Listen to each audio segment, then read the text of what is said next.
नमस्कार शेतकरी मित्र हो. आजच्या कार्यक्रमात मी विद्या तावडे तुमचं स्वागत करते. आज आहे बुधवार, भारतीय सौर दिनांक 9 वैशाख शके 1948 अर्थात 29 एप्रिल 2026. मंडळी, आमच्या कार्यक्रमातून आम्ही विविध शेतीविषयक शास्त्रोक्त माहिती तुम्हाला देत असतो आणि त्याचबरोबर शेतीचे जे विविध जोडधंदे आहेत ते आपण शेतीबरोबरच कशा पद्धतीने करू शकतो, किंबहुना या सर्व जोडधंद्यांना जर प्रमुख व्यवसाय म्हणून आपण स्थान दिलं तर तेही कसे फायदेशीर ठरू शकतील याविषयीची माहिती आपल्याला तज्ज्ञ मंडळी देतच असतात. तेव्हा या सर्व माहितीचा उपयोग करून आपले शेतकरी मित्र असेच जोडधंदे आपल्या शेतामध्ये करताना दिसतात. या जोडधंद्यांपासून चांगलं उत्पन्न मिळवायचं असेल तर या व्यवसायांकडे बारकाईने लक्ष देणं गरजेचंच असतं. या सर्व माहितीतून प्रेरणा घेऊन अनेक शेतकरी मित्र हे व्यवसाय यशस्वीरित्या करताना सुद्धा दिसतात. आज आपण शेळीपालन हा व्यवसाय करणारे उमेश शिंदे यांची ऋचा गद्रे यांनी घेतलेली मुलाखत ऐकूया. नमस्कार मंडळी, आपल्याकडे शेतीच्या बरोबरीने पशुपालन हा व्यवसाय केला जातो. यामध्ये गाई, म्हशी, शेळ्या, मेंढ्या यांचं पालन केलं जातं. शेळीपालन हा तसा आपल्याकडचा एक फायदेशीर असा व्यवसाय आहे. आज आपण आपल्या स्टुडिओमध्ये गेली 15 वर्ष टिके गावामध्ये शेळीपालन व्यवसाय करणारे उमेश शिंदे त्यांना आमंत्रित केलं आहे आणि त्यांच्याकडून आपण त्यांच्या या व्यवसायाविषयी जाणून घेणार आहोत. नमस्कार सर. नमस्कार. सर, आपण पाहतो की आपल्याकडे साधारणपणे गाई म्हशी ह्या पाळल्या जातात. असं असताना गाई म्हशींच्या ऐवजी तुम्ही शेळीपालनाकडे कसे काय वळलात? माझ्याकडे 2 गायी आहेत. आणखी त्याच्याबरोबर मी एक शेळी घेतली, म्हणजे त्यांच्याबरोबरच ती फिरून येईल असा माझा उद्देश होता. बरोबर. आणि त्या उद्देशाप्रमाणे मी नंतर मग हळूहळू त्या व्यवसायाकडे वाढला गेलो. म्हणजे एका शेळींनी तुमच्या व्यवसायाची सुरुवात झाली. आज तुमच्याकडे किती शेळ्या आहेत? आता माझ्याकडे 15 शेळ्या आहेत. आणि जेव्हा शेळीपालन करायचं तुम्ही ठरवलं तेव्हा कोणत्या जातीच्या शेळ्या तुम्ही पाळण्यासाठी आणल्यात? सुरुवातीला मी घेतली छोटं जे पिल्लू घेतलं ते कोकण कन्याळ म्हणून त्या जातीचं पिल्लू होतं. आता माझ्याकडे कोठा जातीचे आहेत, शिरोई जात आहेत, उस्मानाबादी नाहीत माझ्याकडे. म्हणजे ज्या आपल्या इथल्या वातावरणाशी त्या सगळ्या अशा आहेत सगळ्या. कोकण कन्याळ निवडण्याचं कारण काय? म्हणजे कोकण कन्याळ ही या निसर्गाशी लवकर ही होते आणि ती जशी ही गावठी शेळी आहे त्याचप्रमाणे ती कोकण कन्याळ शेळी आहे. तिच्यात आणि तिच्यात साम्य आहे. त्याच्यामुळे ती शेळी मी सुरुवातीला घेतली. आता हा शेळी व्यवसाय करताना तुम्ही काय डोक्यामध्ये ठेवलं होतं की दुधासाठी शेळ्या पाळल्या की मांसासाठी पाळल्या? मी ह्या सगळ्या मांसासाठी, म्हणजे मी बकऱ्या विकत नाही, फक्त नर तेवढे विकतो. शेळीपालन व्यवसाय सुरू केल्यानंतर तुम्हाला कोणकोणत्या अडचणी यामध्ये आल्या? कधी कधी त्यांच्या अंगावर जखमा होतात, त्याच्यानंतर गाठी येतात, एखादी शेळी बाळंत होताना ती अडकते, असे हे येतात, अडचणी येतात. मग अशा वेळी तुम्ही काय करता? अशा वेळी तशी मला आता औषधं माहिती झालेली आहेत. त्या जर जखम झाली तर त्याच्यासाठी मी एक ट्यूब मिळते ती वापरतो. ती लावल्यावर त्या जखमा लवकर बऱ्या होतात. जर गाठी आल्या तर त्याच्यासाठी दुसरी एक औषध आहे ते वापरतो. ते औषध वापरतो मी. आता शेळ्यांचं जे व्यवस्थापन आहे, म्हणजे त्यांचं आहार असेल किंवा त्यांचं लसीकरण आहे, या सगळ्या गोष्टी तुम्ही कशा करता? आहार म्हणजे त्या कशा, आता मी सकाळी 7 वाजता सोडतो, त्या 11 वाजता घरी घेऊन येतो. आणि आमच्या इथे नदी किनारा असल्यामुळं ओला पाला त्यांना भरपूर मिळतो. बरोबर. त्याच्यासाठी त्यांना वेगळी खाद्याची सोय करावी लागत नाही. आणि जर लागली तर मी तूर भुसा वगैरे असं इथे मिळतो रत्नागिरीत, तो मी नेऊन ठेवतो पोती आणि ती त्यांना देतो. बरं. आता लसीकरण जे आहे ते पशुवैद्यकांच्या मार्फत केलं जातं, तर किती दिवसांनी त्यांना नाही, मी लसीकरण वगैरे काय नाही केलेलं आतापर्यंत. कारण लसीपालन कसं असतं की 50 शेळी असेल तर त्यांच्यासाठी ती 200 मिलीची बाटली असते. बरोबर. आणि त्या 200 मिलीच्या बाटलीत ते 50 शेळ्यांचं हे करायचं असतं. आता 5 नि 10 शेळ्यांसाठी तेवढं ते करणं शक्य होत नाही. बरोबर. त्याच्यामुळे ते आम्ही लसीकरण करत नाही. पण मला काय तसा धोका झालेला नाही आजपर्यंत. शेळ्या ते हा, कुठल्याही सुदृढ आहे. आजाराने आजारी पडलेल्या पडलेल्या नाही. नाहीयेत. पण असे आजार येत असतात, तर त्यावेळी काही खबरदारी तुम्ही घेता का हा, तुमच्या तशी शेळ्यांच्या आरोग्याच्या बाबतीत? हो, तसे ह्याच्या म्हणजे जर त्यांना ताप वगैरे आला हं, तर क्रोसिनची गोळी देतो. त्याच्यानंतर तापावरची औषधं आहेत, हं. डॉक्टरच्या सल्ल्याने ती औषधं देतो मी त्यांना. बरोबर. पण अजून अशी काही त्यांची काळजी घेता का? म्हणजे ते आता कशी बकरी की एखादा बकरी आहे की नाही, ती जर आजारी पडत आली की तिची शिपटी असते, हं. तिची शिपटी कायम वरती असते अशी. हां, ती जर ती शिपटी खाली तिनं केलं हां. की समजावं हिला काहीतरी आजार झालाय, त्याच्यामुळे हिनं शिपटी खाली केलं नाही. बरोबर. मग तिचं जर पोट फुगलं असेल तर पोटफुगीचं औषध द्यायचं, हं, किंवा आणखी कुठे जखम झाली असेल तर ते जखमेवर औषध करायचं, किंवा गाठ आली असेल तर ते गाठीवरचं औषध करायचं. पण ती बरोबर. शिपटी तिनं खाली केलं की आपल्याला लगेच लक्षात येतं. हां, म्हणजे हे लक्षण आहे हा, हे शेळ्यांना त्यांचं काही मेन होत लक्षण असेल आहे. तर. हां. तर त्या आणि शेपटी खाली घेतात. हां, आणि कसं असतं, जर त्यांना जर ताप वगैरे आलाय की नाही तर तुम्ही लगेच त्याला खोबरेल तेल आहे की नाही ते हां. 50 मिली पाजायचं. ताप आला तर. हा, ताप आलाय कुठचाही आजार आला तरी त्यांना हां. 50 मिली जर तुम्ही खोबरेल तेल पाजलात हां, तर ते जवळजवळ 50% बरं होतं. बरोबर. म्हणजे घरच्या घरी त्यांना औषधोपचार आपल्याला करता हा, येतात. येतात. आता तुम्ही मांसासाठी शेळ्या पाळता आहात, तर मग त्यासाठी काही विशेष त्यांच्या आहारामध्ये तुम्ही देता का, की त्यांचं वजन चांगल्या पद्धतीने वाढलं पाहिजे हा, यासाठी? देतो ना. त्यांच्यासाठी त्यांना गहू देतो. हं, म्हणजे ज्यावेळी जे जनावर काढायचं असेल मला, हं, हं. त्याला मग ते खाद्य चालू करायला लागतं. हां, ते किती दिवस आधी विक्रीच्या करता तरी तुम्ही? 2 महिने अगोदर करायला लागतं. हां, त्याच्यासाठी तूर भुसा घालायचा, त्याच्यानंतर मका द्यायचा, हं, त्याच्यात गहू द्यायचा, हं, असं काय नाही का कडधान्य द्यायचं, हे आपला हरभरा हां. तो द्यायचा. मग हे सगळं त्यांना पावडर स्वरूपात द्यावं नाही लागतं? नाही, अखंडच द्यायचं. अखंड द्यायचं. हां. अखंड खाल्लं जातं हा, अखंड त्यांच्याकडनं. खाल्लं जातं. ते नंतर त्यांच्यात ते रवण करतात ना, हं, त्याच्यात ते बारीक होऊन जातं. बरोबर. आता उन्हाळा सुरू आहे, तर या उन्हाळ्यामध्ये शेळ्यांची अशी काही विशेष काळजी घ्यावी लागते का? कारण उन्हाचा तडाखा आपल्याकडे बघितलं तर तो वाढत असतो. म्हणजे सतत आपल्याकडचं हवामान हे थोड्याफार प्रमाणात बदलत बदलत असतं. असतं. तर त्या दृष्टीने त्यांची काही अशी विशेष काळजी या काळामध्ये घ्यावी लागते का? नाही, माझी शेड आहे हां. सेपरेट केलेली, हां, त्याच्यामुळं, आणि तिथे गारवा आहे, बरं. त्याच्यामुळं तशी काय वेगळी व्यवस्था करायला लागत नाही. हं, उन्हाळ्यात थंडीच्या दिवसात त्याला बाहेरून कापड लावावं लागतं. हां. हे थंडीचा हा, त्यांना त्रास होऊ नये म्हणून थंडीचा बाहेर त्रास नका. होऊ नये आणि म्हणून. पावसामध्ये काय काळजी घेता तेच मग? ते हेच कागद कागद हे कागद कवरच वर. वाटलं असलं की नाही की पाऊस हं, वगैरे आता येत नाही.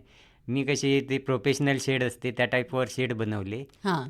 कशी आहे तुमची ही शेड, म्हणजे त्याची रचना कशी आहे? कशी खाली 10 बाय 15ची शेड आहे माझी, नाही 20ची, हं, 10 बाय 20ची शेड आहे. हं, आणि तिला खालून 5 फुटावर हं. 5 फुटापर्यंत खांब आहेत, बरं. आणि वरती त्याच्यावर चॅनल टाकून त्याच्यावरून मी आतून 2 इंचाची फळी फिरवली.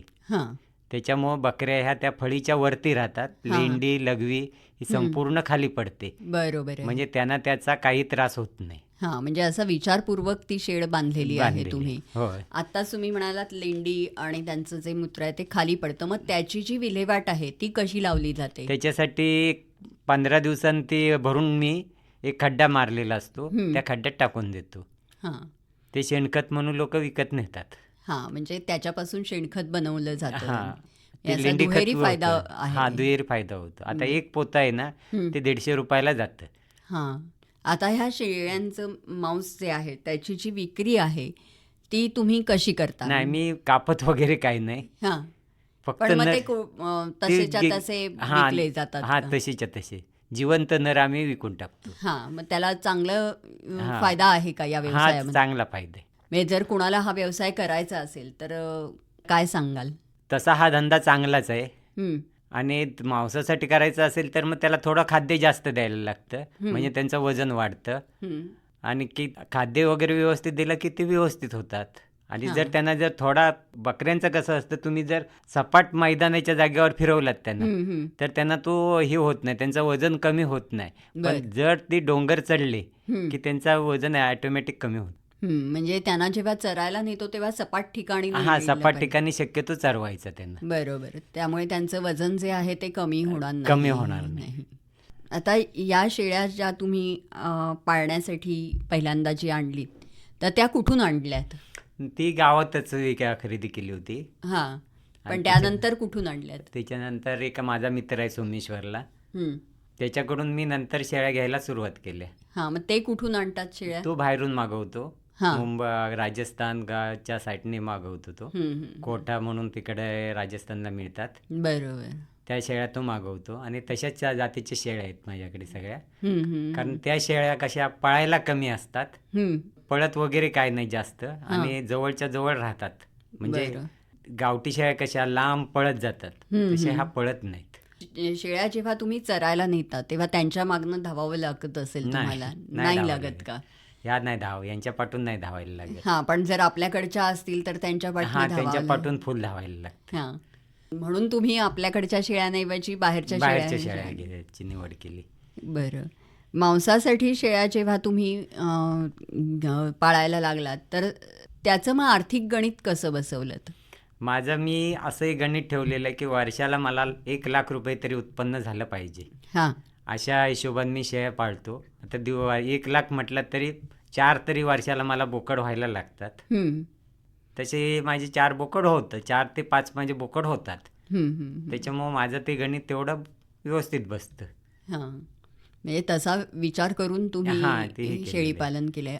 बरं, जेव्हा यांचं दूध शेळीचं येतं तर त्याचं काय करता तुम्ही? नाही, मी दूध नाही काढत, नाही ते काढत. संपूर्ण पिलानच प्यायला देतो.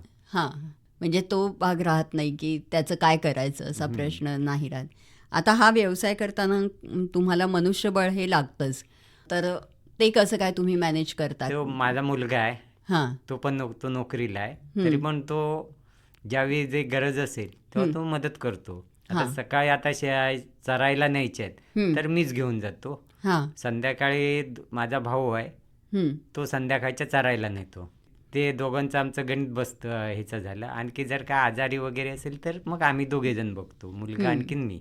हां, म्हणजे घरच्यांचं तुम्हाला यामध्ये हां, मदत होते. हो, त्यामुळे बाहेरचा एखादा माणूस ठेवावा लागत नाही. आणि जेव्हा कधी आजारी पडली, डॉक्टरकडे न्यायची वेळ आली, तर मग तुम्ही काय करता? म्हणजे ते डॉक्टर आहेत आमचे सरकारी, हां. त्यांना फोन केला की ते येतात. येतात. आता गणपतीतून एक बोकड माझा होता, ते 40 किलो वजन होतं त्याचं, आणि तो अचानक त्याला ताप आला. ताप आल्यावर तो आजारी पडला, म्हणजे एवढा आजारी पडला की त्याला बसता पण येईना, हां. आणि तो झोपूनच असा होता. नंतर मी डॉक्टर आणले, त्याला उचलला आणि घरी घेऊन गेलो, आणि घरी नेऊन त्याला सलाईन लावली. हां. आणखी तो 15 दिवसात जसा होता तितका तयारी झाला बोकड. बरोबर. म्हणजे असेही अनुभव येतात कधी हा, कधी. पण कसं आहे, त्यांना उपाशी मात्र ठेवायचं नाही अजिबात. आजारी पडला तर त्याला जबरदस्तीने, आपण माणसाला कसं खायला जबरदस्तीने हां, लावतो तसं घातलं तसं त्यांना पाहिजे. घातलं पाहिजे. बरोबर. हे गोष्ट शेळी पालकांनी लक्षात ठेवली पाहिजे हा. की आजारी जनावर आपलं जर पडलं तर त्याला जबरदस्ती आपण थोडंफार तरी हा. खायला कमीत घालणं तरी त्याला अर्धा ते 1 लिटर तरी ह्याची तांदळाची पेज आहे ना, हां. ती जर तुम्ही 1 लिटर किंवा अर्धा लिटर जरी प्यायला ते, हां. तरी त्याला त्या दिवसभर त्याचं पोट गार राहतं. त्याच्यामुळे त्याची भूक जशी आहे तशी राहते, आणि ते लवकर खायला लागतं. मग आता तुम्ही गेली 15 वर्ष हा व्यवसाय करत आहात, तर यामध्ये तुम्हाला काही असे अनुभव आले का की ज्यातून तुम्हाला काहीतरी शिकता आलं? हो, बरं. म्हणजे तसं कसं, आता डिलिव्हरी असते बकरीची, ती जर झाली नाही, एखादी बकरी अडकली तर मग प्रॉब्लेम होतो. त्यावेळी जर आपल्याला त्याचा अनुभव नसेल तर मग पशुवैद्यकीय अधिकारी जर नसेल तर मग आपल्याला स्वतःला तिथे हे करायला लागतं, डिलिव्हरी करायला लागते. बरोबर. मग त्याच्यासाठी मग ते आपल्याकडे हँगलोज वगैरे ठेवावे लागतात, आणि मग ते हात आपण जसे डॉक्टर हे करतात तशा प्रकारे आपण त्याची डिलिव्हरी करतो. म्हणजे मी आता तरी शिकलो आता ते करायला. बरं. असा आलाय का अनुभव? हा, आला, मला 2-3 वेळा आला. हो का? आता परवाच सांगतो तुम्हाला, 15 दिवसापूर्वीच माझी एका शेळीची डिलिव्हरी झाली. ते 6 वाजता तिनं पिलाला जन्म द्यायला सुरुवात झाली. 2 पाय दिसायला लागले फक्त, पण ती बकरी शेळी बसायची नाही जमिनीवर. त्याच्यामुळे ती पिलू बाहेर येत नव्हतं. मग रात्री 11 वाजले तरी पण ते पिलू तसंच होतं. मग मुलगा म्हणायला लागला की काय करायचं आता. म्हटलं थांब. मग मी हँगलोज घातले, बकरीला दोघांनी आडवी केली आणि ते पिलाला बाहेर काढलं. तुम्ही तिची डिलिव्हरी केली ती. असे गोष्टी या शिकाव्या हा लागतात. त्या शिकायला लागतात. म्हणजे असेही अनुभव तुमच्याकडे हो, आहेत. म्हणजे आता मी त्याच्यात 2-3 शेळ्यांची तशी केली, एकच नाही, 2-3 शेळ्या अशा झाल्या. काय होतं, बोकड असतात ना, ती शेळी जर डिलिव्हरीच्या वेळी ती शेळी पाठी राहते, मग ते बोकड तिला त्रास देतात. बरोबर. अशा वेळी ते पिंड फिरतो आतल्यात आणि मग तो अडकतो. त्यावेळी मग असा प्रॉब्लेम म्हणजे जेव्हा जर पशुवैद्यकीय अधिकारी नसतील, डॉक्टर नसतील, तर ह्या सगळ्या गोष्टी आपल्याला करता येणं गरजेचं आहे. त्या शिकून घेतल्या पाहिजे. हो. म्हणजे अशा एक एक गोष्टी तुम्हाला या व्यवसायामुळे शिकता आल्या. आता ह्या शेळ्यांची वाहतूक तुम्ही बोकड विकता तर ते दुसऱ्या ठिकाणी पाठवता की आपल्या स्थानिक बाजारातच विकले जातात? स्थानिक बाजारातच जातात. आपल्या रत्नागिरीतच बरेचसे लोक आणतात माझ्या इथे. आता तुम्ही म्हणालात की संगमेश्वरमधनं तुम्ही मित्राकडनं शेळ्या आणता, तर ते आणताना त्यांची जी वाहतूक आहे ती तुम्ही कशी करता? म्हणजे वाहतूक करताना काही काळजी घ्यावी लागते का शेळ्यांची? ते घेतात. आम्ही कसं ते तुम्हाला आणून देतात? आम्हाला ते डायरेक्ट म्हणजे इथे आले की नाही, त्यांच्या इथे सोमेश्वरला आले की ते मग फोन करतात, तुमचं बोकड आलेलं आहे, येऊन घेऊन जावा. त्यांना अगोदर पैसे द्यायला लागतात. किंवा रत्नागिरीत एक इथं कोकणनगरला आहे माणूस, तो पण तसाच व्यवसाय, त्यांचा तो व्यवसायच असतो. ते तुम्हाला आणून देतात? ते आणून फक्त द्यायचा त्यांचा व्यवसाय असतो. तुमचं सगळं असतंय. ते तिकडे जाणार, तिकडे तुम्हाला फोटो दाखवतात तिथल्या बोकडाचा, तुम्हाला फोटो दाखवतात, वजन दाखवतात. पण हे खरेदी करताना बोकड तिकडे असतात, तुम्ही इथे असता, फोटोवरनं त्यांना तुम्ही सिलेक्ट करता का? होय, फोटोवरनं सिलेक्ट करतो. मग फोटोमध्ये तुम्ही काय गोष्टी बघता? म्हणजे तो बकऱ्याचे शिंग बघायची, मेन म्हणजे कान बघायचे. कान म्हणजे कान फाटलेला नाही पाहिजे, त्याच्यानंतर शिंग तुटलेला नाही पाहिजे, डोळे वगैरे व्यवस्थित बघायचे आपण, आणि मग तो खरेदी करताना करायचा. फोटोवरनं तुम्ही तिथे ते हे दाखवतात ना आपल्याला, व्हिडिओ दाखवतात पूर्ण त्या बोकडाचा. पण समजा तिथून इथे आल्यावर एखाद्या बोकडामध्ये काही प्रॉब्लेम असेल तर मग काय केलं जातं? आजारी जर झाला तर त्यांची जबाबदारी असते. मग ते ऍक्च्युअल मध्ये तुम्ही जेव्हा तिथून बोकड घेता तेव्हाही ह्या गोष्टी सगळ्या तपासून बघता का? ते घेतात ना, ते तपासून घेतात, पण ते आपल्याला देताना जसा आपल्याला पाहिजे तसाच नग द्यायला पाहिजे ना. तो जर त्यांना देता आला नाही तर मग तो नग आपल्याला देत नाहीत, त्याचे पैसे कमी करून करतात. बरोबर. म्हणजे खरेदी करताना सुद्धा काही गोष्टींची काळजी घ्यावी लागते. म्हणजे लंगडा आहे, त्याच्यानंतर आंधळा आहे, त्याच्यानंतर हे कान फाटलेलं आहे, शिंग तुटलेलं आहे, अशा गोष्टी बघायला लागतात. बरोबर. एकूण हा व्यवसाय करताना खूप साऱ्या गोष्टी तुम्हाला शिकायला मिळाल्या. भरपूर शिकायला मिळाल्या. आता हा व्यवसाय फायदेशीर आहे का? काय वाटतं तुम्हाला? फायदेशीर आहे. होय. मग जर तुमच्यासारखे कोणी व्यवसाय हा करू इच्छित असतील तर त्यांना तुम्ही या व्यवसायाबाबत थोडक्यात काय सांगाल? त्यांनी जर करायचं असेल ना, तर मी आता सांगितली जी माहिती त्याप्रमाणे जर केला तर त्यांचा धंदा व्यवस्थित होऊ शकतो आणि तो फायदेशीर होऊ शकतोय.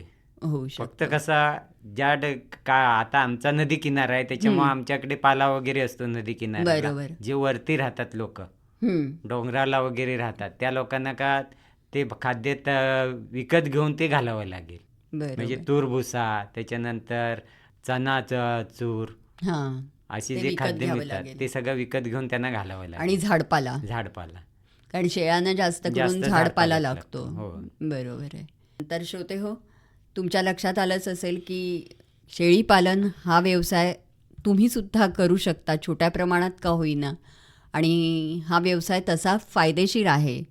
शिंदे सर, तुम्ही इथे आलात आणि तुमच्या या व्यवसायाविषयीचे अनुभव आमच्या शेतकरी बांधवांना सांगितलेत, त्याबद्दल आकाशवाणीच्या वतीने आणि आमच्या शेतकरी बांधवांच्या वतीने मी आपले आभार मानते. नमस्कार. नमस्कार. शेळीपालन हा व्यवसाय करणारे उमेश शिंदे यांची ऋचा गद्रे यांनी घेतलेली मुलाखत आत्ताच आपण ऐकलीत. बरं तर मंडळी, याबरोबरच आजचा आपला आमचं घर आमचं शेत हा कार्यक्रम संपला. नमस्कार.